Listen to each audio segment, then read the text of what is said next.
Okay. So, kade uzama ukuconnect ama-meeting links amangaka. Okay, asiwavale lawo u-2 wokuqala ama-tab. Lawa le phezulu uvala lawo u-2 ya. Yes, okay. Okay. All right. So, vula i-tab-ke siye ku-GitHub wakho.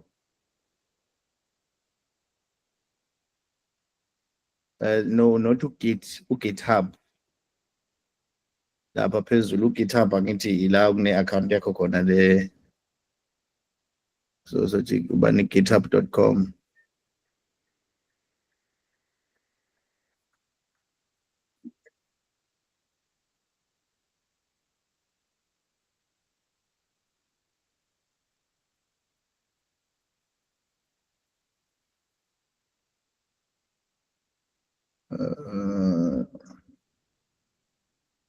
Hayibo, wayengakuvezeli usign in ngathi saload bengisafuna ukusho. Angithi wawungayenzanga usign in ngo-Google.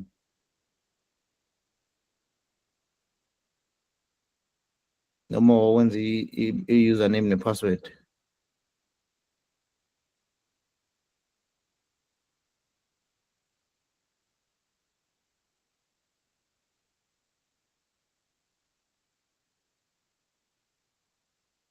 Ya zama continue, thani continue with Google. Ngathi sasa i-account ngathi yenzeni ngo-Google.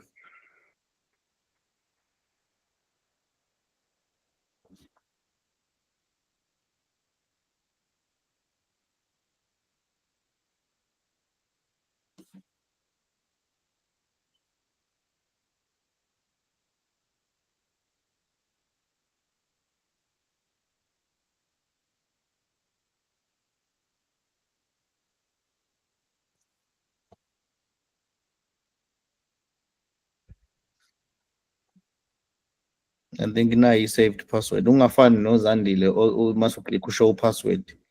Ngoba siyarekhoda le video mase siyifaka ku-YouTube. Ungashayi, hawu. Hawu. Ushayi sis. Ushaye, ngisho ukuthi ungafani noZandile ushaye ushow password ngoba le video siyifaka ku-YouTube. Futhi abantu sebezoyazi i-password yakho, kumele uyoyishintsha i-password. Ukungona i-wrong. Fake right-ke email yakho. Hawu.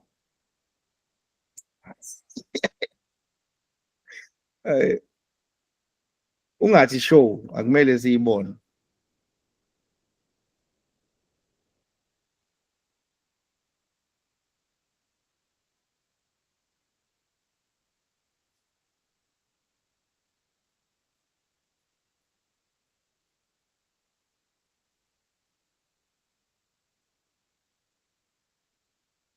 I-right i-password yakho futhi ngathi secure yini? Awube ngathi ngiyayincoma. Uvule ulokhunja ujwayele ukusebenzisa u-Microsoft Edge vele, hhayi u-Chrome.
awuvele waphuma ubonisiwe. Shuthi akungene mina thisha phela. Ngagcina ungisiza Present kuqala nge-password. ona ngebuye. Okay. Ungapresent ukuthi ucela ngikusize.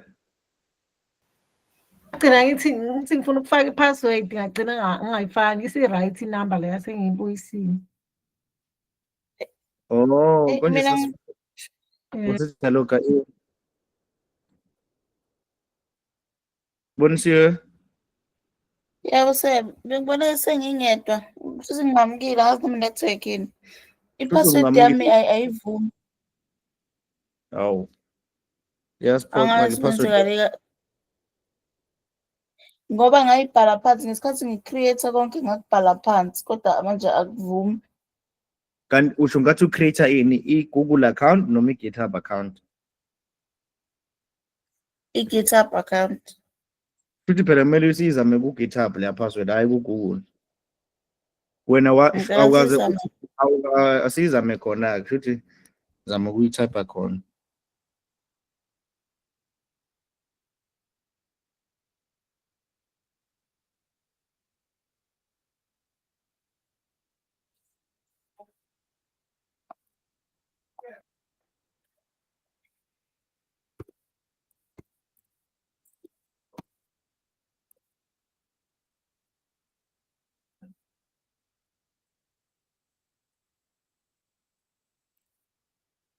Ngisacela uku-check i-email.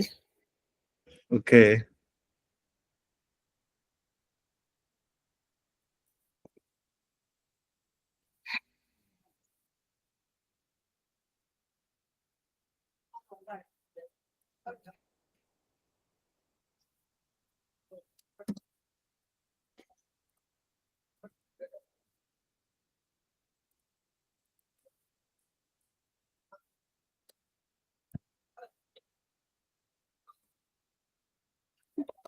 Ngicela ukubuza ngalokho okuvela ngako ukuthi save your password, ngisave.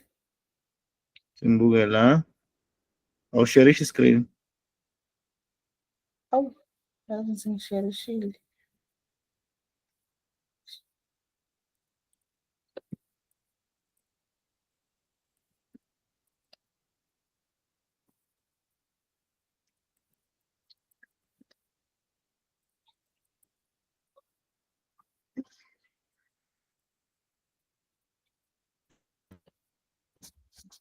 Kuyavela sir. Yes, okay, yes, uphakathi-ke, okay.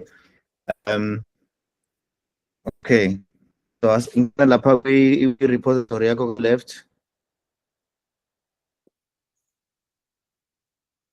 So 5 days ago, okay. So njengoba nibona-ke ugcine iphushe yonke i-code yakhe isiku-GitHub. So GitHub uyena osumgcinele i-code yakhe njengoba sashilo ukuthi u-GitHub indawo yama-developers yokugcina umsebenzi. That was step number 1 kule phase ebesingene kuyo. Step number 2 sifuna ukuthi i-code ayenzile noma i-code ayibhalile ibe deployed to i-link thizeni so that ezokwazi ukusharisha leyo linki nomuntu ukuthi okay hamba ubuka umsebenzi wami engiwenzile. So njengamanje le link elapha phezulu ekhona ugithub.com bona into if kuthiwa uyayikopisha lo https bani uma ekuthumelela wena ngeke ukwazi ungena kuleya link ngoba izodinga ukuthi ube ne-GitHub account ngisho kuthiwa uyasharishela ke usuna i-GitHub account uyayisharisha kumele uqale udownload i-code mase kuyima wena uyivula ngebrowser yakho i-code ukuze ubone umsebenzi asukwenzile. So instead of that uma ufuna ukukhombisa umsebenzi kumele kunike i-link nje ozothi uma uyivula ngebrowser kuvela ukuthi okay ubonisiwe ukhande nayo website yakhe. Okay, so nginenkinga ke la yokuthi i-website ebesiyikhanda bekuyi-example ka-Facebook of which nabona ke other day ababekhona ukuthi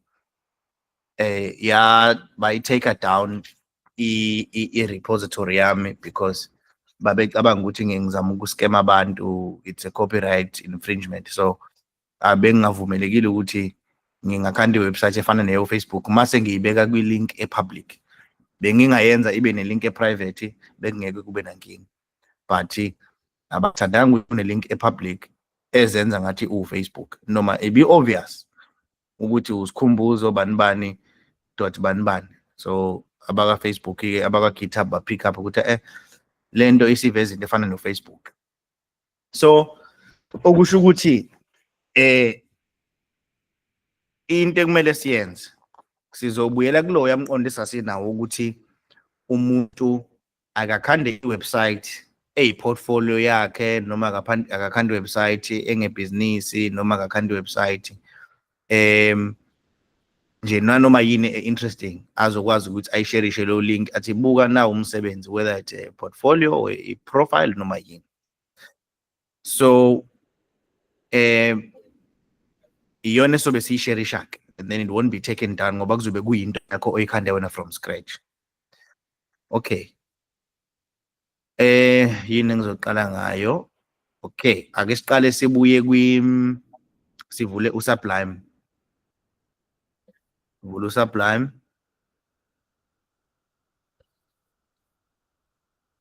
Okay, siye lapha phezulu ukuthi sivule ifolder.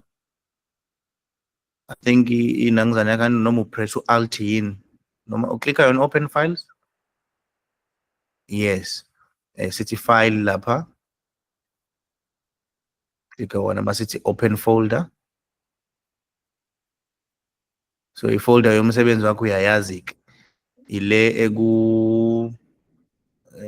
iyo le desktop, angisakhumbula. Click ku desktop kodwa akusiyo, ngathi wena eyakho iku OneDrive. So hambe ku home phezulu, ngathi iku home,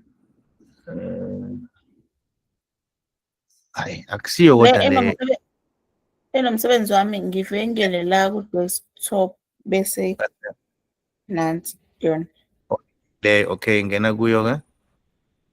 Sure ye. yes. Oh, okay, yiyo ngempela. All right. So kule folder yakho le uzophinda futhi uye lapha ku file mase uthi new, uye phezulu lapha file siye ku file, mhlambe sithi new file control save ifile yakho, sibone izokubuza ukuthi uzosaveka kuphi. Yes, asiye lapha ke ku desktop, siye ku folder yakho desktop, siye ku le folder yakho. Yes, NLA tutorials. Yes, uthi open. File name lapha ezansi. Oh sorry, double click lapha ku folder yakho qala, khombisa ukuthi ufuna ukusave phakathi. Double click. Yes, just double click, not right click. Okay, double click. Yes, okay, fine. So sukule folder yela ku file name. So file name sizothi index.html.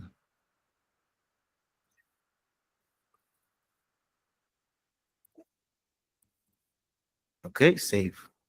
Akukushake lokho esikwenzayo. So into esiyenzile kwi-root folder noma kwi-folder yakhe lephethe wonke umsebenzi wakhe sikhande ifile la to index.html. So uma ngingaphosisi nje, uma ungaqala lapho uvula i-brackets utype HTML, izofuna ukwenza auto-complete. Uvula opening bracket uthi HTML, mase to enter. HTML ngisakhumbula. Yes, yakhumbula. Okay, so ungayifake noma yipi title yakho ke. Mhlawumbe ungathi my portfolio noma yini ozoyibhala, up to you. Right. Okay, and then kwi-body yakho cela uyongi-edela noma i-H1 tag enegama lakho, noma ithi izothi hi, my name is Zandile or something. inside ibhodi yakho. Lutho. Abona-ke futhi usuyamkhombisa ubaba uNomandla ukuthi ayikho nje into ebesiyenza. Ngithe uzo-add i-H1 element noma i-tag inside your body. So why ufaka wena ku-line 10? Kumele ngabe uya ku-line bakuqala.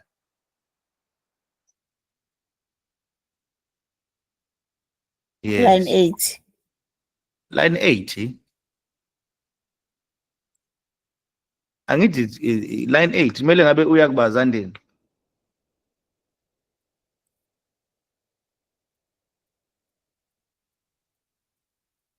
Buka nizohlula Mr. Nomandla obengekho. Mr. Nomandla sifuna uku-add i-H1 element. Fanele besifaka ku-line ba.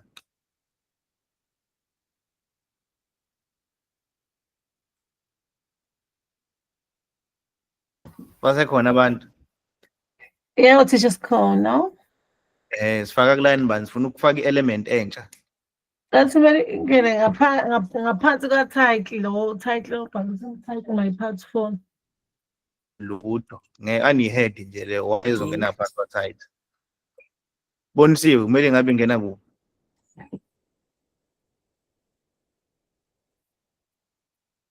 Ngathi ngihlushwa i-network nje kodwa khona. Kodwa ungizwile. Ngifuna si-add i-H1 element.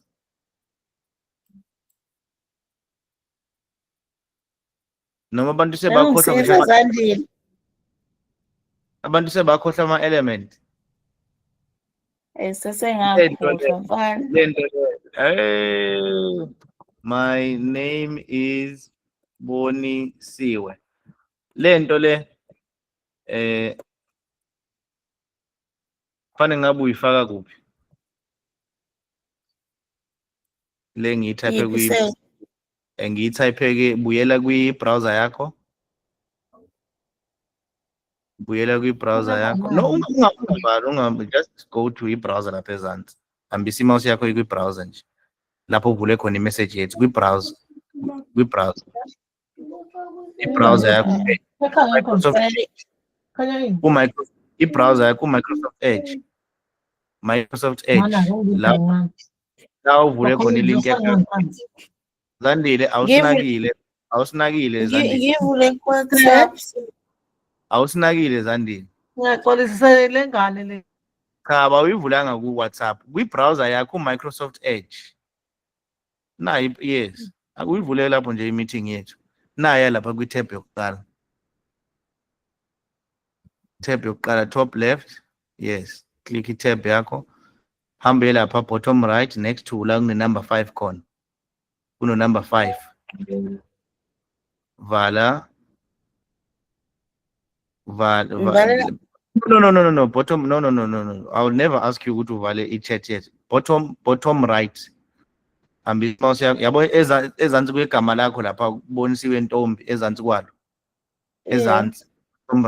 Bottom right. Umuyisa amehlo akho ka-right ezansi kwa-right. Ezansi. Yes, nakho yes. Click lapho. Nje ngo-left click. Ngo-left click nje. Just click nje. Ngithi mina leyo nto kumele ngabe siyifaka kuphi?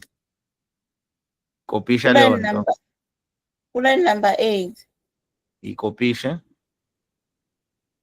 yonke. Usushiya i-bracket ngaphandle. Usushiya i-bracket ngaphandle yonke. Yes. Kopishe ke. Okay, sibuyele ku-Sublime.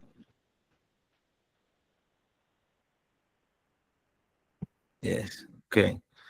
Ungayi-paste. Fanele ngabe sifaka ku-9 number ba? Number 7. Kanjani? Ngoba uyi-head. Akusiyi-head, u-H1. I-content yakho, kwi-head yakho sathi ayiyi-content, it's metadata. Zandile, i-H1 iya ngaphansi kwaba? Kwe-head noma kwe-body?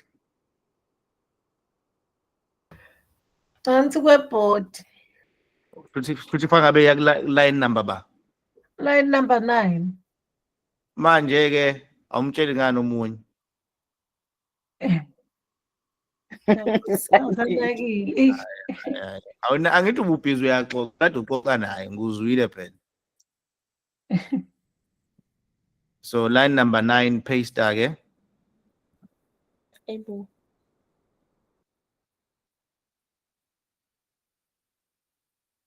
Line number 9 paste. So end. No, control V paste. No much right click uthi paste. And usushayile vele. Yeah. Control V no much right click paste. Yes. Control save. Save ke file yakho. Uyisave. Is control S. Sorry? Nah. That's control S. Ngathi yakushaya network control S control C usayivile. And then Yes. ke hambe kwi file explorer yakho la ovula khona ama files kulento eyellow lapha ezantsi. Right. Sivulele folder yakho.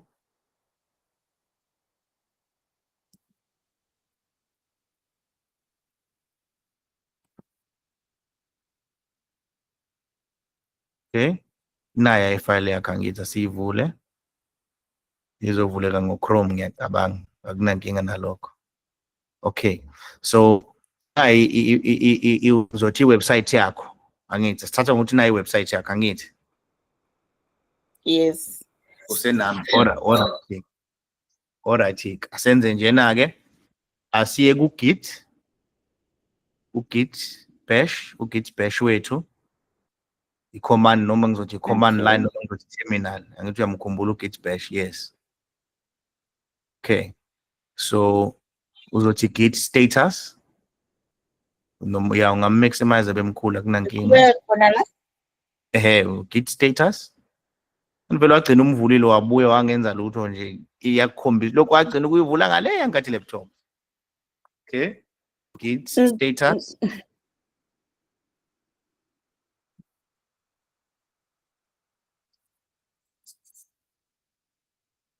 And Yes. Okay, angithi yabona iyasho ukuthi nayi ifile entsha i-untracked. So kumele bathi ke asifunde la bathi on branch main, so kwi branch main your branch main is up to date with origin/main. Akhumbula ukuthi origin sathi umele leya link yakwa GitHub la ukuhlala khona izinto zakho angithi. Sathi ifana ukuthi so bathi ke untracked files shutha files esingawatrackile git kangawatrack. Uma ufuna uzothi git add kube file ngoba befaka ama brackets ba it's a placeholder ukuthi uzofaka igama le file to include in what will be committed. So bayakutshela about uma ufuna ukukhomitha qala uyi-add ifile yakho. Bathi ke uma ulandele ezantsi bathi nothing added to commit but untracked files present. Angithi bayakutshela ayikho into edile kwi-commit so ayikho into ezocommitheka kodwa kune-file ongayitrackile ikhona bathi use git add to track. Andingakufundisa ukuthi uthi git add uthi dash all noma uzothi git add uthi dot kodwa ngcono ngithi git add uthi space uthi dash all uma ngingaphosisi uthi onke ama-file awa-addeke enter noma udash noma udash dash nakho bayasho bathi in double dash with 2 dash. So asenze njengoba besho ke.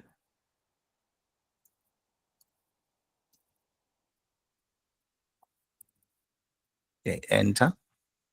Okay, so sekumele command elandelayo ubani? Konje uba command elandelayo. Okay, noma ungayikhumbuli i-command yini elandelayo sekumele siyenze?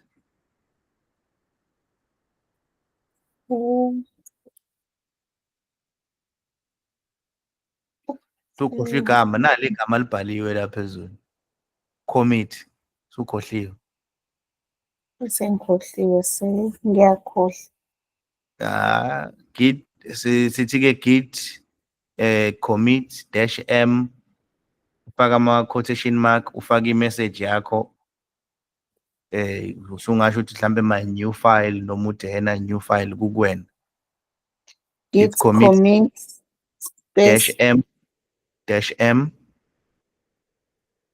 for message and then space masuthi quotation mark, so open quotation mark bhaleke kwi-message yakho.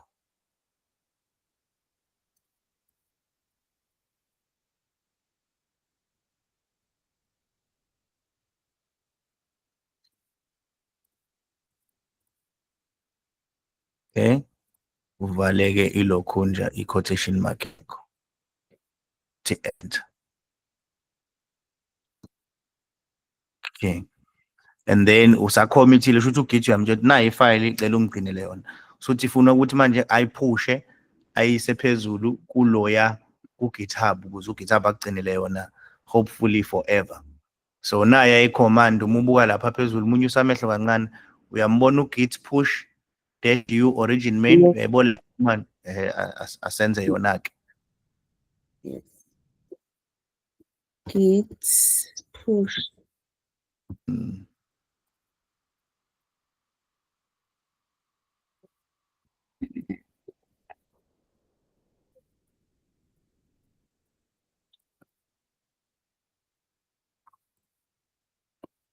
ngigcine lapha ku-main. Yebo.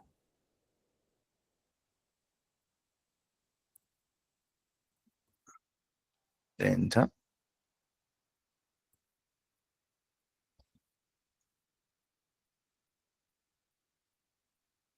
Okay, so sesiyiphushile sayisa ku-GitHub le file entsha yethu. Asibuyele ngala kwi-browser yethu u-Microsoft Edge lapho buvule khona u-GitHub.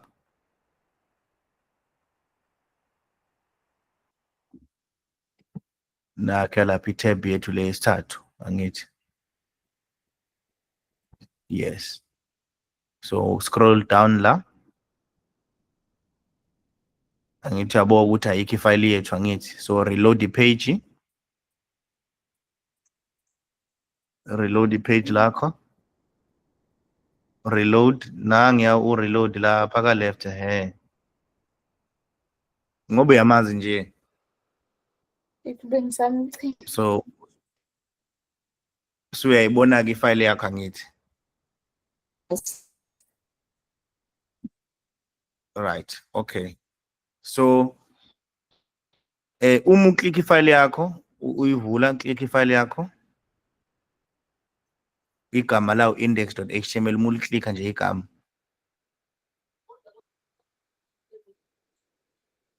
yes, klike. Yes, uklike.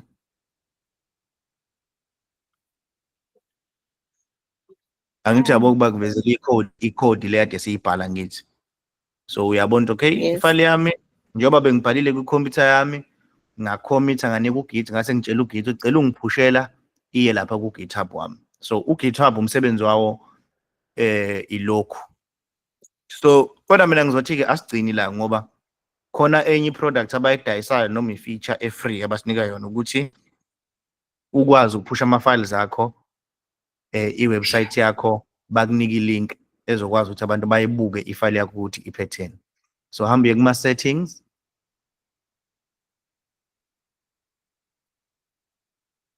Kuma-settings akho lapha phezulu.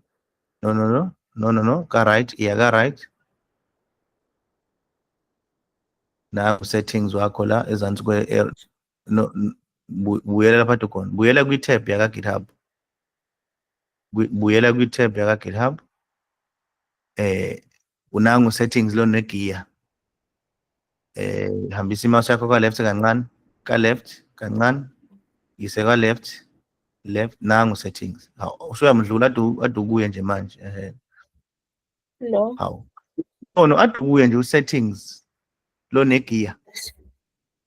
Ade ukuye nje bonisiwe. Ungatatazeli. Utatazelelani. So ku left wakho we scroll down ka left wakho sibone ke sifuna uPages nangiya uPages. It's one of their products. Bottom left la nga left wakho. Bottom left Pages. Left uyezansi Pages. Cinga Pages lapho yehla nje. Angithi ku tags nango click ku Pages, yes.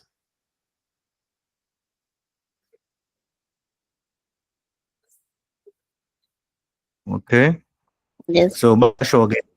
GitHub Pages is designed to host your personal organization or project files from GitHub repository. So kubizwa ngokuthiwa ukuhosta uma ama-file akho ekwi-computer ethile exposed kwi-internet ukuthi umuntu ufika click i-link mase yakwazi ukuthola leyo file ngendlela epresenteka ngayo shothi i-hosted leyo file. So shothi uGitHub Pages uyakwazi ukuthi hostela. So ake sithi ke build and deploy. Asiklikhe ke la ukuthi deploy from branch. Okay, uklikha lapho sibone yiphi option esinayo. Hayi asimiyeke lo ya action. Simiyeke. Click eceleni. Siye lapha bathi branch bayakubuza ke bathi GitHub Pages is currently disabled. Select a source below to enable GitHub Pages for this repository. So bathi select i-source. Asiye lapha ku none. Lapha njengezansi yes kuno none. Sesithi ke sifuna i-branch yethu kube umain. Uyakhumbula ngithi uthi besino master sashintsha sakhanda umain sampush umain waya ku origin aselect umain wethu. So sifuna ukuthi uma sihambisa ama-file ethu eyongena ku-main sifuna ku-triggerisheke i-deployment. So sothi save lapha. So u-root laphana usho ukuthi i-folder ozoyibuka i-root folder asizokuyishintsha. Yingakho ne-index yethu siyibeke kwi-root folder. So u-root usuke usho ukuthi le folder esuke umsebenzi wakho ukuyo. So uzothi save. Save ke sekusave ekile yehle ezansi sibone ukuthi akukhona nokuyimele sikusave. Okay, yehle ezansi. Yes, yehle ezansi. Okay. Ake si click ovele ku enforced. Okay. So ilokho kuphela bese sethile khuphuka kancane phezulu. Kancane phezulu. Yes, so uyabona ke la ngezansi sebeshintshile manje bathi angithi eqaleni bebethe your GitHub Pages is currently disabled. Njengamanje ithi your GitHub Pages site is currently being built from the main branch. Right. So sebebuka i-main branch, babuka i-root folder, bacinga i-file okuthiwa index .html. Uma bebona kuba noshintsho kwi-branch yakho bazothola leyo file mase bedeploya i-website yakho. So ake sambeke sekwi-computer yakho siye update ifile yethu. Hamba ku Sublime.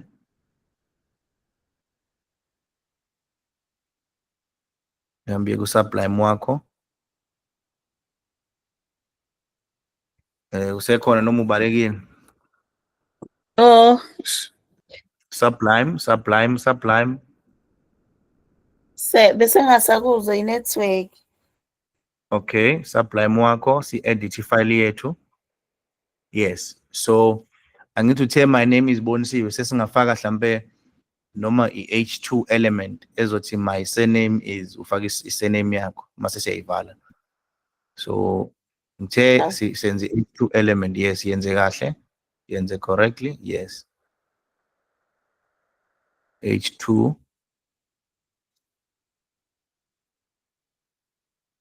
noma ungabhala ngesiZulu kukwena uma uthanda isingisi uthanda isingisi.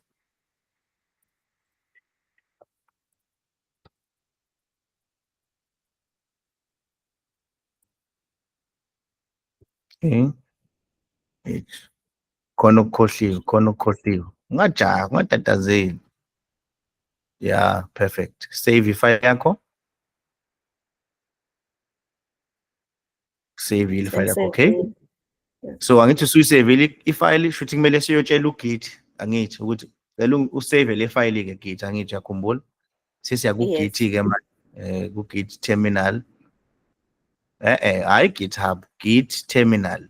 Git kuhlukile phela, u-Git ilo la kwikhompyutha yakho, u-GitHub ilaba balapha phezulu kwiwebsite. So sivula i-terminal,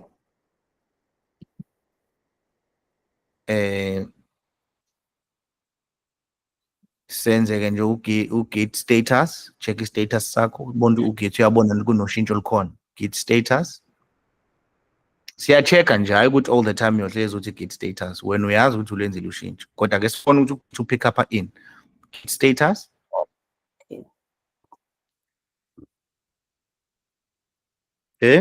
Enter. So bayasho bathi modified. U-modified usho ukuthi khonto ishintshile. So usuzothi-ke git add all. Njengoba besenzile ekuqaleni.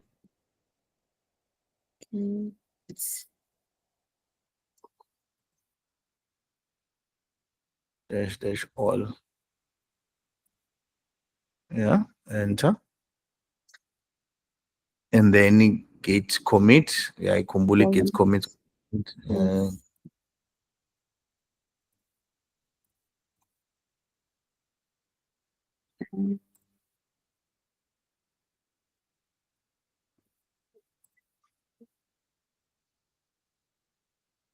Quotation mark, quotation mark. So i-message yakho sungasho ukuthi quotation mark, sungasho ukuthi I added my surname. Angithi, because i-message yakho ayihambisane nokuthi ushintsho olenzile kuma-file yakho i-loop. Uzosho ukuthi I added my surname. Yabo, just for wena ukuthi uyibonele in future.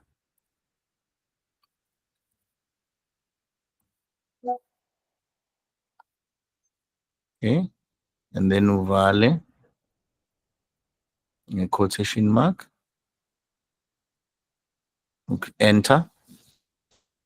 Okay, so uGit usuyicommentile i-message ku sekushoda ukuthi wenzeni uyiphushe. Yes, exactly.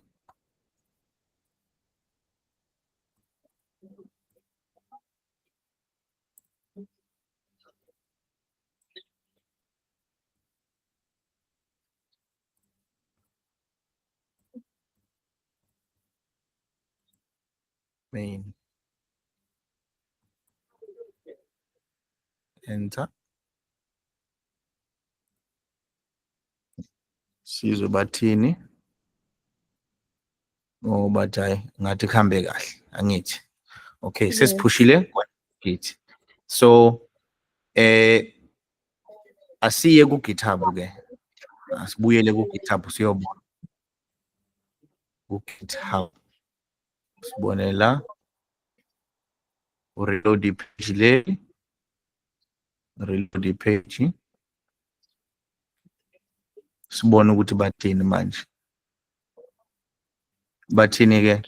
Siyabona khona sekushintshile sebethi ke your site is live at Boninto GitHub visit site. Oh, basho bavele ba deploy ngale nkathi si set up vele, okay? Last deployed 6 minutes. But sina sanda nakuphusha ushintsho manje. So silindele ukuthi kube noshintsho. Kodwa ke nayi link bayasinika, asiklikhe yona. Uboninto lapha github.io simklikhe. Wow, umsuku. Right. So my name is Bonisiwe, my surname is Mkhwanazi. Une link lapha. Le link ungayithatha, ikopishe, uthumele yona egroupini. Copy that link. Yes. Click nje, double click. Okay, ungayiselect akunankinga.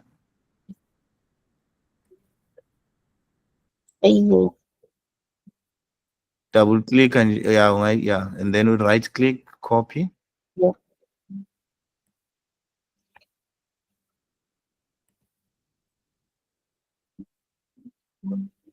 Okay. Mase uyo sendela ku WhatsApp. Nanoma ubani ke ona le link uzokwazi ukubona umsebenzi wakho ukuthi wena ukhande i-website.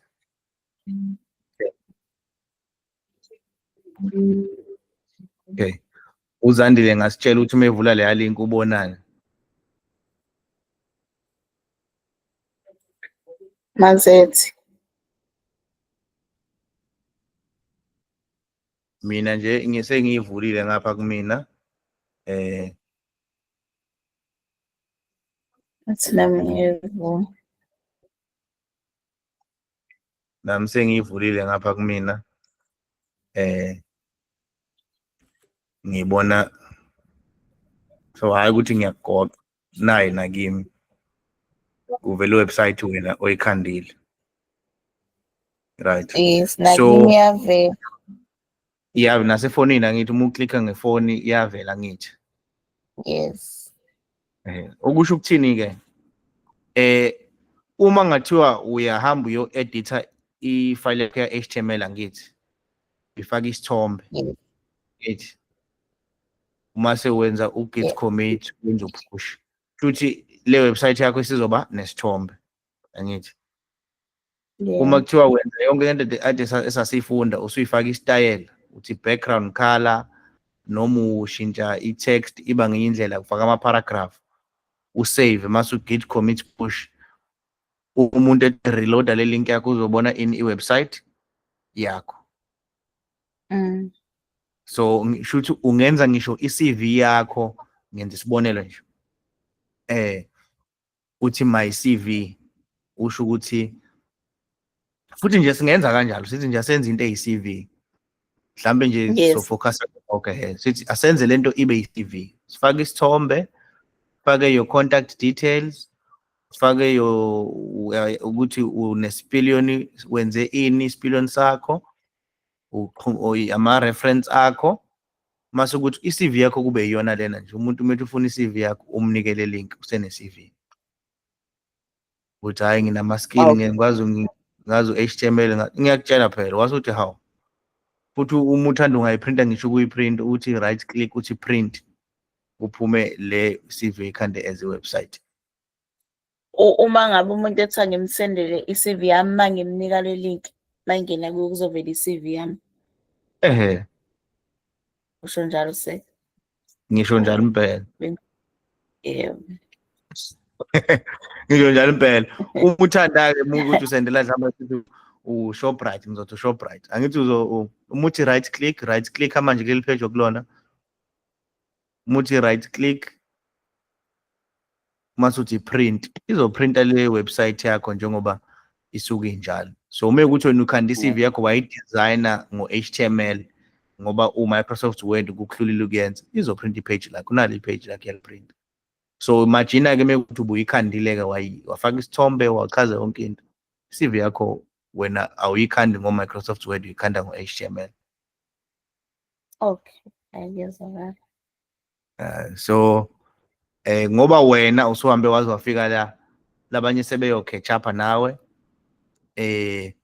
sizoqhubeka neklasi and into engizofocusa kuyo ukuthi asikhande i-CV yomuntu sikhande nje i-page from scratch sisebenzise amathuluzi ebesiwafunda esibesifunda ngawo and then update and then wonke umuntu uzobe sene-CV eyi-link. Ngibona ukuthi sokwenza kanjalo hopefully sokwazi ukuthinta nano-JavaScript. Okay, uma sisenza i-CV sizosebenzisa lokhu kade sasikwenza ekuqaleni kodwa kube ukuthi nje i-head uyafaka ukuthi curriculum vitae of span kodwa ngale ndlela ye-coding. Exactly. Sokwenza kanjalo to put ama-skills onke lawa ade niwafunda to the test. Yabo sesenza sure okay yonke into ade siyifunda-ke manje umuntu kuzothi kuphela lo nyaka une-CV oyikhande nge-coding une-link okwazi ukuyinika umuntu uthi hamba ubuka i-CV yami umnikeze i-link. Ngiyacabanga ukuthi nanoma uba lokho kuzomjabulisa ukuthi uyakwazi ukukwenza.